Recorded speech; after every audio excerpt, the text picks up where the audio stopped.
Ko'p tadbirkorlar mablag' yo'qligi tufayli rejasini bir necha yilga ortga surishiga to'g'ri keladi. Sizning ulardan farqingiz mazkur videoni ko'rib qolganingizda. Chunki bino yoki uskuna sotib olish endi muammo emas. Moliya bozoridagi resurslar hammaga ham mos kelavermaydi. Sababi kafillik, garov zarurligi, yuqori foiz stavkalari foydadan ko'ra zararga o'ynashi mumkin. Aynan shu savol bilan yuzlab tadbirkorlar bizga murojaat qiladi. Javobi esa oddiy: xizmatlar ipotekasi. Unda sizga kerakli bino, inshoot yoki uskuna tadbirkorlikni rivojlantirish kompaniyasi tomonidan sotib olinadi va sizga taqdim etiladi. Siz undan foydalanasiz, to'lovni esa bo'lib amalga oshirasiz. Muddat tugagach esa mulk sizning nomingizga o'tkazib beriladi. Ushbu xizmatdan kamida 2 yildan beri faoliyat yuritayotgan korxona egalari foydalanishi mumkin.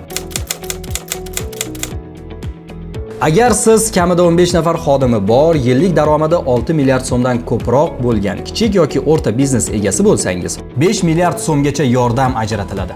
35 nafardan ko'p ishchisi mavjud o'rta biznes egasi bo'lsangiz, u holda 10 milliard so'mgacha mablag' taqdim etiladi. Shuningdek, yillik daromadi 50 milliard so'mdan yuqori 35 nafar xodimga ega o'rta tadbirkorlar ko'chmas mulk va mulkiy majmua sotib olishi uchun 20 milliard so'mgacha mablag' olishi mumkin. U 7 yilgacha muddatga imtiyozli davr bilan birga taqdim etiladi. Uni yillik 18% ustama yoki bo'lib to'lash sharti asosida ham olishingiz mumkin.